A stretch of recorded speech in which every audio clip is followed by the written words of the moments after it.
Love me too.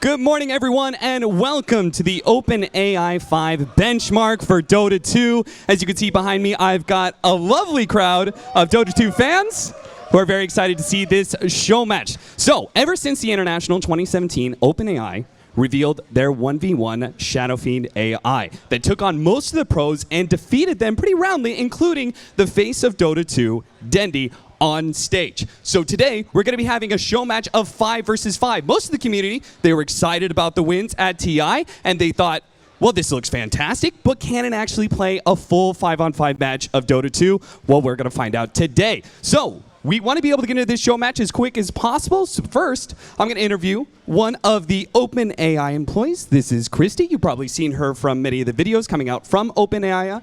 So, Christy, what is exactly that you do for OpenAI? I'm an ML engineer, so I've been working with the model, adding features, basically getting it to the point it is now. Okay, so since we saw it at the International, we saw it in the 1v1s. What exactly have we been seeing from OpenAI and the AI itself since then? So in the last year, we've been working very hard to get to this point. You know, doing OpenAI 5 is not as simple as just adding 4 more bots. It's a lot more complex than that. I mean, if you remember the 1v1 rules, there's no runes, there's a lot of stuff. We've got to add runes and neutrals, other buildings, a ton of items, and now 18 heroes. It's been a lot. So we are super excited about not only the game today, just want to see what else we need to do to be ready to play professionals at TI. And also we want to have the audience match here so we can just double check everything before we start the benchmark. So it sounds like that you guys have added a lot to the OpenAI 5 compared to when we saw it just last year. So what does that timeline look like for? Like, what exactly have you guys been looking to expand upon for this AI first?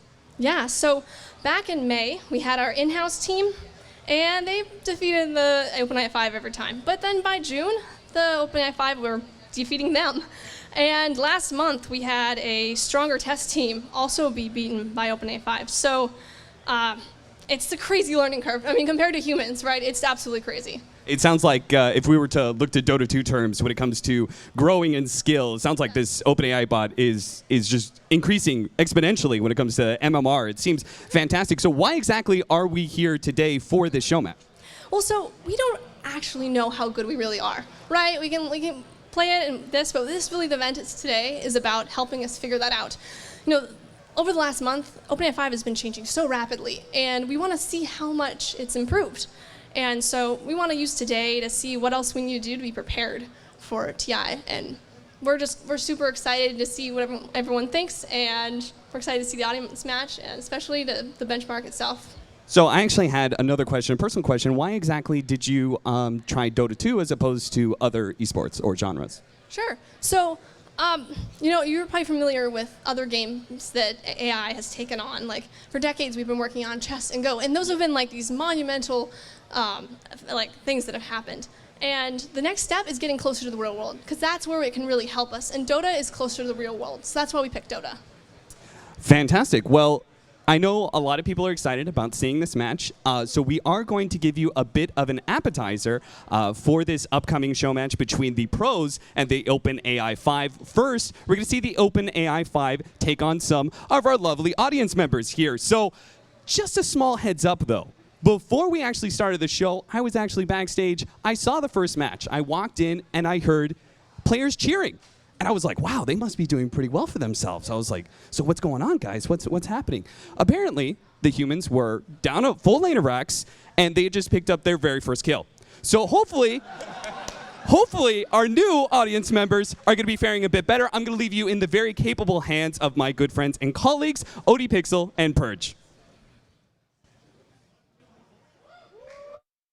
Yes, thank you very much, Cap, for listening. I'm Odie Pixel, and I'm here with Purge, and we have got a very exciting day ahead of us, that's for sure. Of course, as said, our first game, we are going to be heading into some of you beautiful people from the audience getting to try your luck against the OpenAI. Kevin, we are going to have a lot of stuff to talk about today, a lot of things that we're going to experience, a lot of things that we're going to learn from the OpenAI. What are you looking forward to see? Just all the unexpected things that we could see. What kinds of play styles are they going to do? How coordinated are they going to be? I mean, that's the coolest thing to think of, right? I mean, if we're talking about a simulated intelligence, essentially, we're talking about computers working together in a team environment. Dota is a 5v5 game, and normally it's every man for himself, especially when you play pubs or high-ranked solo games. I know there's a lot of complaints about that lately. But we get to see them work together as a team to see what the best strategies are for them, what has ended up producing good results for them. And what do you think this can sort of mean as sort of a greater thing for all the Dota players out there watching this at home or watching this, of course, here on site? Surely they can expect to get to see a very different sort of look into the game. Exactly. An approach that humans on their own would never take. Yeah, I think that's one of the coolest things about Dota sometimes. You just need somebody to push you in a different direction to say, like, hey, maybe this is a good idea, or maybe consider this different thing. And I think in circumstances like this, where it's something completely bizarrely different sometimes, that can really open your brain a little bit and help you see the game from a different direction, or realize that something else is valuable, or maybe we're playing wrong all along. And we saw a lot of that in the 1v1 last year at TI, that there was, all this regen fairing is a good idea because you always need to be full, and people would think about fairy fires more, and they think about buying mangoes just to eat them, not just to hold them for HP regen. It was like some little things here and there were viewed a little differently. So it's exciting to see where some of those changes might be in a 5v5 environment, which is a lot closer to actual Dota 2. Now, we're not quite there. There are some restrictions, obviously, like the no bottles, no Divine Rapiers, Helm of the Dominator, Mantis Sound Necro. There's only 18 heroes, so it's much easier to digest things as a whole.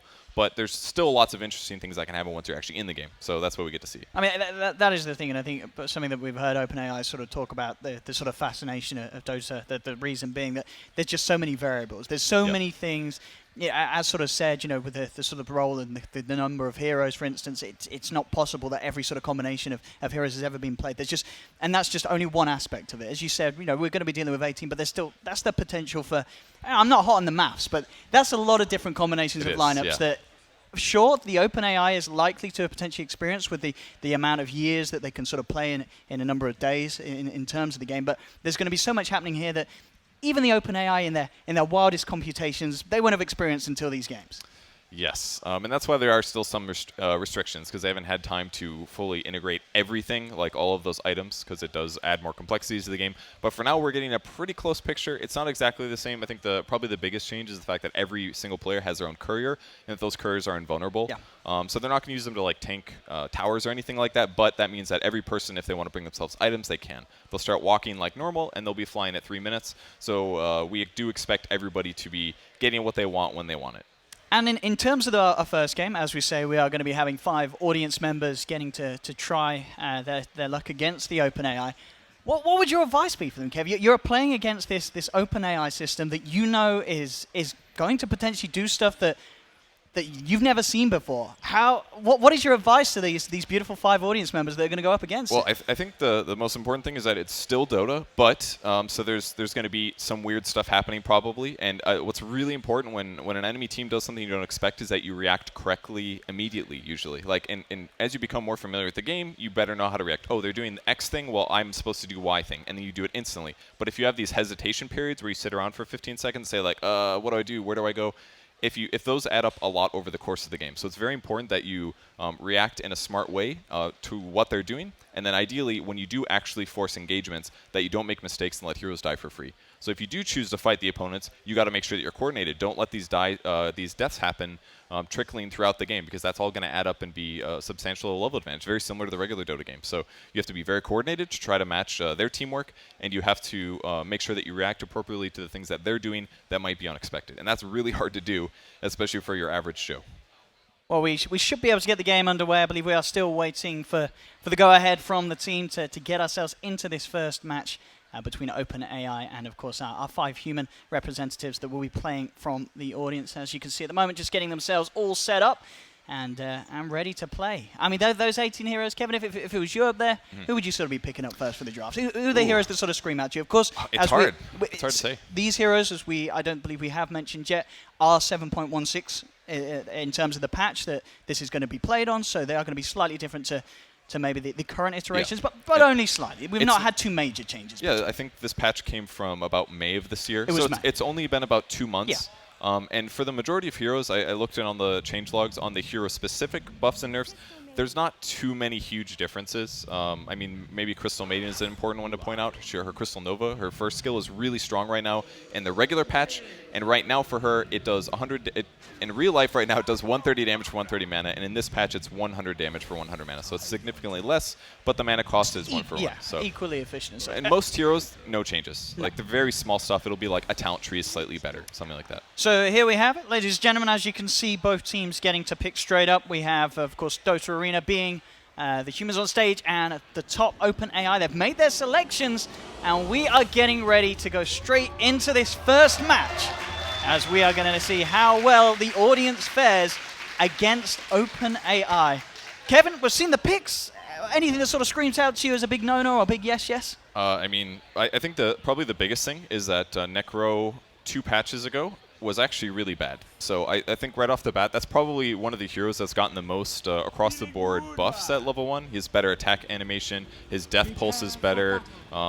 He's got more scaling regen on Death Pulse. I think this is maybe a weak pick here in this patch. It's probably somebody I'd avoid. But he's committed. You can't go back now. Let's see what we have in terms of the way that they are going to approach the lanes. At the moment, OpenAI having the DP go solo bottom. The other 4 of them at the moment sort of hovering around this top lane. We'll see how much how much focus they put on the runes, for instance, at the spawn point. Yeah, it's a normal Lesser Action / style is cross the river, steal their bounty runes, and fight them. Something he doesn't do is buy small efficient items like Stout Shield, and we actually have a couple of these already. They're actually going to engage here online. Like Earthshaker is carrying a Stout Shield, super abnormal, and even Tidehunter, a hero that skills Kraken Shell, his Stout Shield's instantly more or less worthless. He's also got a Stout Shield, so this makes me assume that they're going to want to go tank creeps. Yeah, we'll see in terms of sort of how that affects his skill build as well. The fact that he's got that may be able to allow him to go a bit more offensive with the Anchor Smash and the Gush. But top lane, OpenAI trying to kick things off. They get a beautiful paralyzing cast between the 2 of them. And it goes well with the Rocket Barrage, but not quite enough damage to bring down Slark and Lion. They'll be able to keep their distance, but OpenAI already stepping up the aggression here. And the couriers are off moving. They're bringing regen. So this is something that you could also see from their starting item builds. Not a lot of regen on the OpenAI team. And if you look at the Dota strategy right now that's absolutely prevalent, it's that if you get a deny on an enemy creep, you're getting as much experience from that creep as they are. So if you can get every last hit and deny from the creep wave, you're getting massively more experience than your opponents. So it's really important that they zone enemy heroes like this with good trades so that they can control the experience and the golden lane. And that's what OpenAI is doing here. They're bullying this line and Slark in a huge way. Oh, look at that Fissure as well. With that wraparound, they've set up for the first blood. OpenAI off to a hot start with this aggressive top lane. It's tanking the tower. We heard that this might happen, and it's already beginning. So the Sentry Wards take 8 right clicks from a tower here, which buys them time. I'm surprised they placed it so early, though. That seemed a little bit bizarre. In fact, they could have used a Tango maybe to heal off of that. Maybe something to abuse there, but that was pretty weird. How do you reckon these other lanes are sort of going to match up? OpenAI sending the Tidehunter 1v1 mid against the Viper. So far in CS, as you can see, 3 for 1 against the 2 for 2. It's close, early days between the 2 of them. Definitely not a normal lane, that's for sure. They're going to find the Earthshaker here, but he's going to actually teleport out after the stun came out. He knows that much at least. And does teleport all the way back to base. And the other lane is a Death Prophet versus Necrophos. So because Necro is actually really weak in this patch, I think this is going to be a tough lane. Death Prophet, this is like the peak of Death Prophet's strength. She actually got a couple nerfs immediately after this patch. And she was actually ran as a safe lane hero in this patch as well. So this is pretty much ideal from OpenAI. Using a smoke on the top lane though. See if they can make something happen. It's instantly broken as they run at their opponents. So we saw a little bit of the previous game that was played. We saw a lot of bizarre smoke usage actually, just like this. It's like I need to walk somewhere a quarter of a second faster and they pop it. I'm going to try with the cast. He's going to bounce over to the rest of them, so Lions should be fine. Able to keep his distance away from the OpenAI. Mid lane. Actually have the tide getting relatively low, but he's prepared, does have that salve ready, pops it immediately, so he's ready to return back to the lane. Yeah, they don't waste seconds here. They know what the limits of the enemy heroes are, and they're going to back at the right time and pop a salve to get right back into it. Oh, it starts. And look at this, Kev, not the best dewarding here. That's very interesting. I'm not sure what those are for. There's a lot of wards in this top lane, though. They're actually placing wards all over the place. I'm going to see maybe the Shaker in trouble there, in fact. Just get the Fissure out, which will stop the line from closing the gap to get this stun off. How come this Crystal Maiden doesn't have his aura? Come on. Come on. Not approving of the human skill builds. The 1-1-0 is not the skill build. You need Arcane Aura so you can pump mana to your teammates. It's really important, actually. Allows them to cast more spells, to harass better, to win their lanes, essentially. And if you don't get that until later, it's going to really delay your team's ability to win this. All things said and done, the first 3 minutes not going too bad for the humans here in this. It's less than a 1k lead. I mean, OpenAI with just the 1 kill, but it may be more here as the Earthshaker getting aggressive up top. I mean, you saw that trash talk. It was 80% already. Here we not go. Good. They're diving. They will get one here with the Rocket Barrage. Can they get more? They're a little low, OpenAI. Slark, see him trying to turn. He has got the Frostbite back up. And will turn towards the Gyro and take it. So they'll get another. Slark keeping his distance. And he's going to be fine. So OpenAI will not get that second kill, and they will have to retreat. Shaker TP's out, and we see a kill got in return. Oh, another smoke. There goes another 160 gold for Witch Doctor here. He's playing position 5 literally, but not quite executing perfectly. See, I'm in trouble though. And they run in. They've got the setup with the cask into the Rocket Barrage. Another kill for OpenAI. It's one of the hardest things laning against Gyrocopter is that he just does so much with his skill points early, and that seems to be what OpenAI is abusing. They just want these laning heroes that deal a huge amount of damage right at the start of the game. And we have Tide rotating even. He's sitting ready to die, but all he's got is Anchor Smash and Kraken. See down bottom as well. We might see a bit of a solo kill. Same time actually going on. We're going to have to watch both here as the setup is there. He does get a Hex. Same time down bottom they get the kill. DP finds it. Back up top. Still on the hunt here. Slark very low as OpenAI trying to find him with the Gyrocopter. But now he realizes he's actually on his own here. Missing top. As they will they continue? They will find him. And he's going to put the Mango, try with the Rocket Barrage, but of course with that passive, there's the magic resistance there for the Viper. As this OpenAI Gyro may have stepped a little too far up on the top. As another kill. As they're doing a good job here of maintaining that and punishing the aggression of OpenAI up top. They are, but if you look across the map, there's still a Death Prophet getting free farm and free experience. She just picks up level 6 now, so this means that she's going to be able to use Exorcism. She's not missing a creep, is she here? Really? 20 last hits and 19 denies on this bottom lane. This is low for a good player. 20 at 5 minutes is pretty bad. Usually you want to be around like 30 at this point, 25 minimum. But the denies, I mean, there's sort of the experience different, right? So he's going to be punishing it. We're seeing it here. The Necrophos, who already suffered against the OpenAI down bottom, comes to mid. He's under-leveled, gets punished. Now the Viper, also in trouble. He's trying to bring down the Witch Doctor with him, but he won't be successful. As OpenAI pick up another, and with the Ghosts out, can put some pressure onto this Tier 1 tower mid. Now, if we take a look at the win probability right now, this may look like your standard win probability, but this is actually tied into exactly what the bots believe right now. It's not just based on a typical Dota Plus win probability. Quick turnaround here with a missile and Rocket Barrage.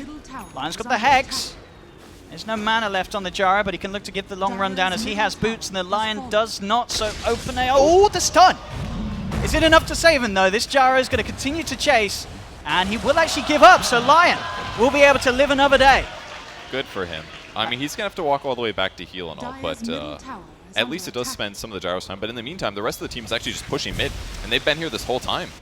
They're already working on the Tier 2. This is one of the really good benefits about Tide in this case, that he can actually just tank creeps and kill them with Anchor Smash. Top tower is under attack. Another ward under the tower. Just getting prepping, you know, that's all. Death Prophet's going to come back, though. So it looks like they do want to defend their towers. That seems to be a really big priority for them. So if they can find any sort of setup. Death Prophet actually taking a lot of damage, but the Viper taking that little bit more. He's going to try and retreat the tower. The Verified doesn't save him. Tries to keep himself alive, but OpenAI, they are in, as you say, and they do defend that Tier 1. Stop it from taking much damage at all, and in fact, still mid lane, the tower will go down. Good deny. They do get the deny, but it's 6 minutes in, OpenAI already taking a Tier 2 mid. I actually think denies are extremely important playing against OpenAI here, because it shows that they do clearly care about pushing towers. So if you can deny that, it's going to delay a lot of the gold advantage that they get from that push. See if they can get the kill here. He's going to go for the TP. Knows that all the stuns have been used there. OpenAI realizing it's safe to escape. No way for him to be disabled. Necro only level 4 here. He's just going to be able to pick up boots himself now. This is one of these moments actually where you need to split up your heroes. Both Necro and Slark hitting this creep wave is not very useful unless you are planning to push this into the long term. It'd be better for them to split up. One goes to the bot lane, for example, get creeps separately there. Viper on the bot lane going to get a solo kill, I think. This is going to be close. I think he's got it. He's going to look to dive. And he'll find it. So the Viper not doing too bad at all. 3 kills, 2 deaths. They've got a positive KD at the moment. He's actually roaming. He stayed in his lane for a couple of levels, and then he's moving around to help the other lanes, and it seems to be working out pretty well. He's going to bring himself more salves, imitating the bots pretty successfully so far. We'll see OpenAI go back to the push. They'll bring 4 heroes top, and will take themselves another Tier 1 tower, 8 minutes in. As we can see already, of course, Tier 1 and Tier 2 mid taken, Tier 1 top taken, and themselves still all 3 Tier 1 towers relatively healthy. On the bright side, though, they are being relatively efficient right now. Looks like there was a stack off in the jungle here by line. Slark's going to try to clean that up to get some levels, but in the meantime, OpenAI is just getting a lot on the map. Earthshaker's getting full last hits and levels in the mid lane. The 4 on top are just power hitting towers, and they've got Exorcism if a team fight starts.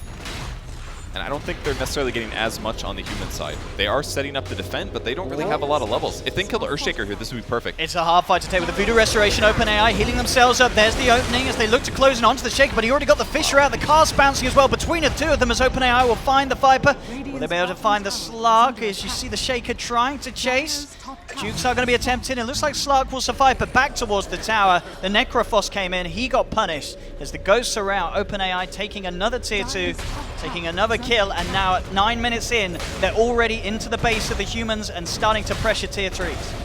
Yeah, this is pretty much what it sounds like has been happening so far today in all of these warm-up matches against viewers, is that the OpenAI bots are just grouping up and pushing very early.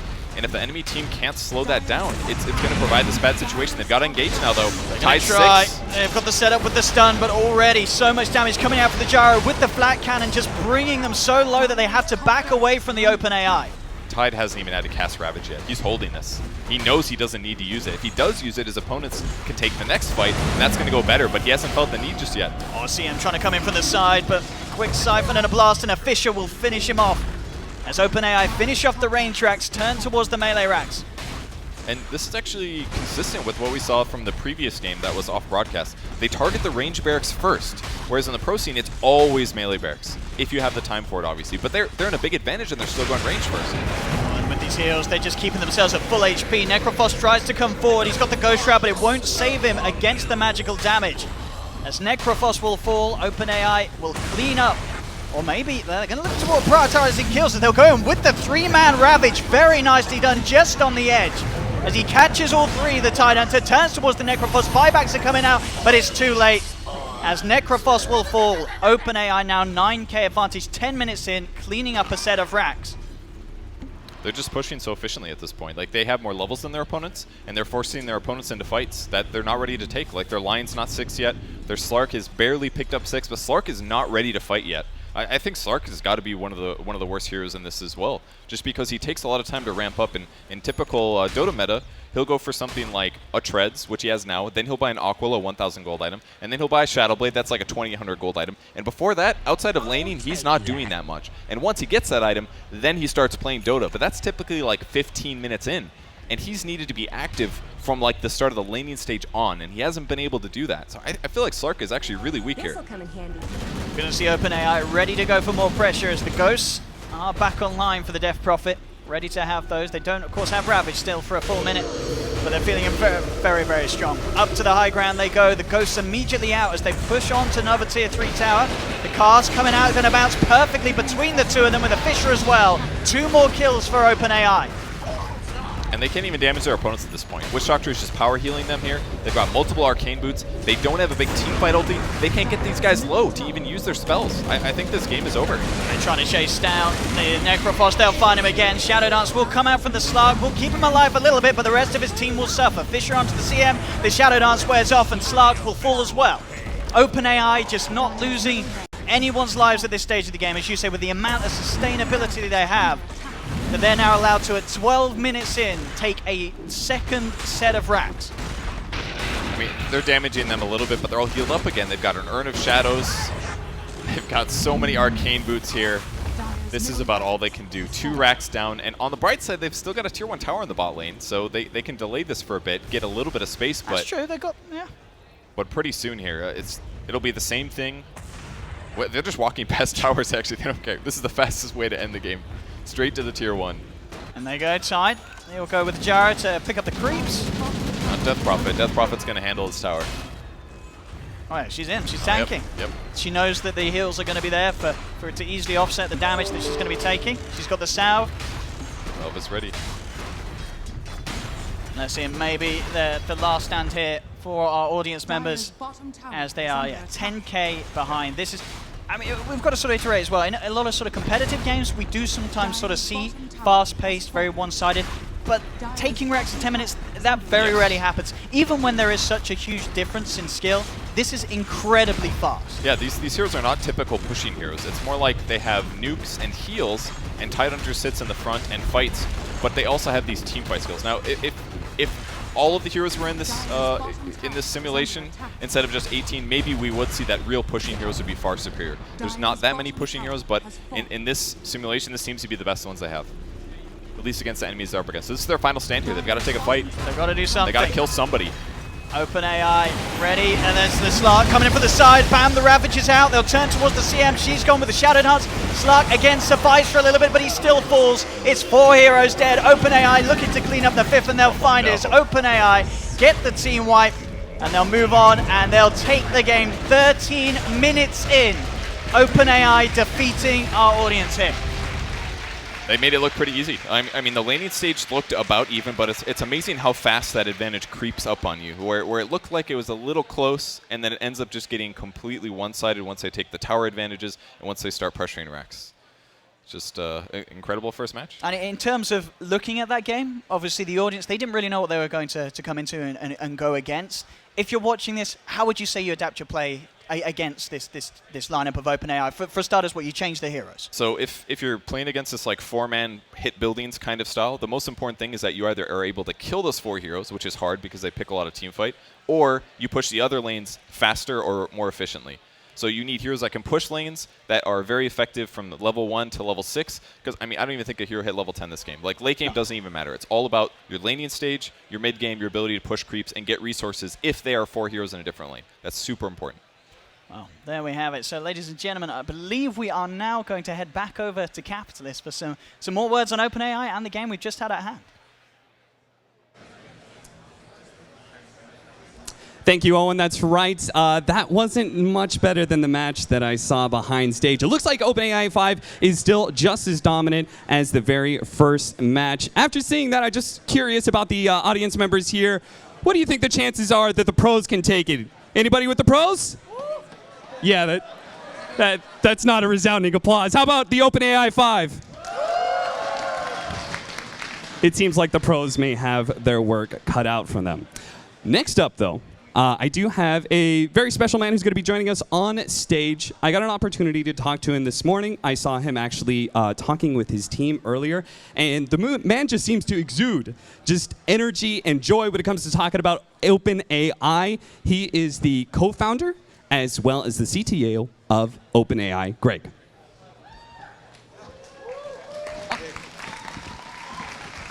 All right, awesome. All right, perfect. All right. Man, I'm so excited to be here with everyone, to share this moment with everyone. You know, when we started this project in 2017, it really felt impossible. But we had a little hope that maybe it wasn't too impossible, and so we tried anyway. And, you know, today we're going to see just how far we've gotten. You know, first I want to say thank you to Diane, Brooke, and Larissa from OpenAI. They're the main people who have put this event together. So please give them a round of applause.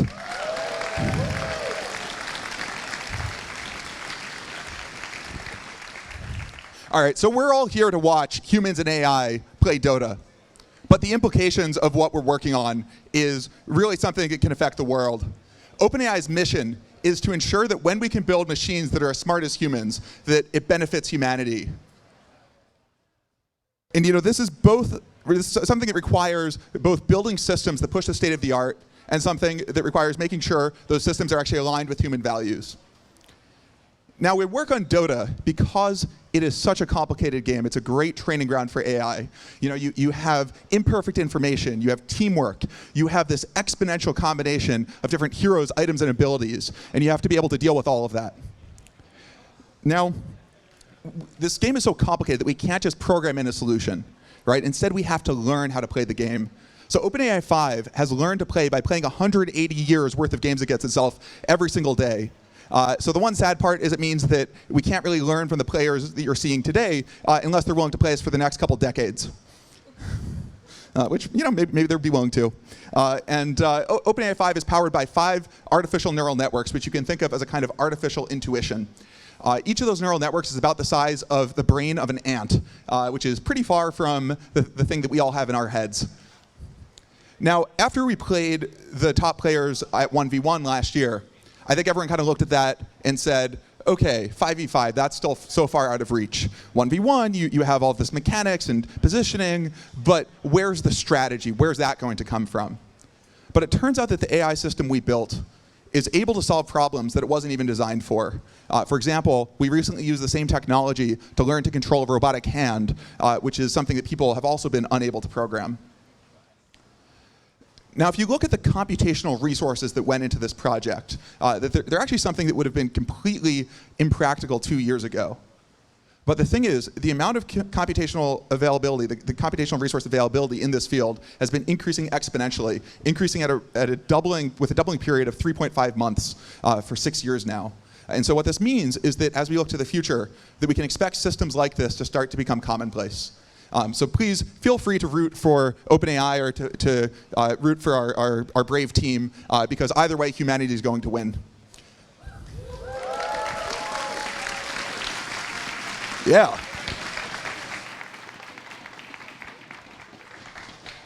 Thank you very much, Greg. That was an excellent speech on OpenAI. Now we're going to get into the nitty-gritty. For this show match, of course, we actually have some rules. So I have my good friend Enrique here. Enrique, can you tell us a little bit about the rules for this show match? Yeah, so one of the big changes from the qualifier that we did is that back then we only had 5 heroes, right? And they were all range heroes that didn't have a lot of diversity in the games. So now we're going to have 18 heroes. Yeah, so there are some very interesting additions there. Like Earthshaker is a very interesting one. Ricky for invisibility. They should get some very interesting games. So why is it that you guys changed from the original 5 that you had and went to certain heroes like Ricky or the Earthshaker? What is it about those heroes that made it interesting to be able to expand to? Yeah, I mean, our goal is to get as many heroes as we can, right? We had to start with some initial set. We chose our 5. And yeah, I mean, invisibility should make the games very interesting. And Earthshaker changes the walkability of the path, right? So heroes can get stuck. That should be very interesting as well. Yeah, we'll see what they can do with the humans. All right, and what are some of the other rules? I believe there are certain rules about illusions, right? Yeah, so no illusion runes will spawn. So no side can use them. And yeah. And we're also not allowed to use like Manta or Necronomicon. It seems like there's a theme here when it comes to the micro game. We're not allowed to do that. Why is that? Yeah, so I mean, there were definitely like multiple like technical limitations that we slowly started solving one by one, and like so we just the illusions was just something that we pushed off, and also like we didn't want to have the game be some sort of like micro meta where like the bots can do much better just because they can have better reaction times controlling multiple units. So we decided to focus on other things. So you wanted OpenAI 5 basically be able to win the game without use of just purely through the mechanical skill, right? Yeah, I mean, of course, like you don't want to play a game against a bot that can control multiple units much faster than you can, right? Like we want the game to be about the strategy, about the choices the OpenAI 5 makes, and like who gets the better strategy. Okay, so one of the things that I know the Dota community has pointed out is that the probably one of the biggest differences besides the hero list is also the number of couriers. There's actually 5 invulnerable couriers for each team, so everybody basically has their own courier. What is that about? Yeah, well, so we did 1v1 last year, right? And like the easy extension to get 5v5 is just everybody gets their own career. Let's start from there, right? Again, we had multiple technical challenges to overcome, and we just prioritized, and we left this one to the end. It is definitely something that we got feedback. We can see it as well. It does change a little bit how the game behaved, like how the game is played, and it is on our top list to fix it. But yeah. It should still make for a good game. So over time, we're going to get more and more to the more pure Dota 2 that we're talking about, right? Yeah, that's the plan. We're going to get everything in. All right, well, I'm looking forward to it, and I know you are too. The show match is just about to take underway, but first, we're going to have a short break. We'll be back.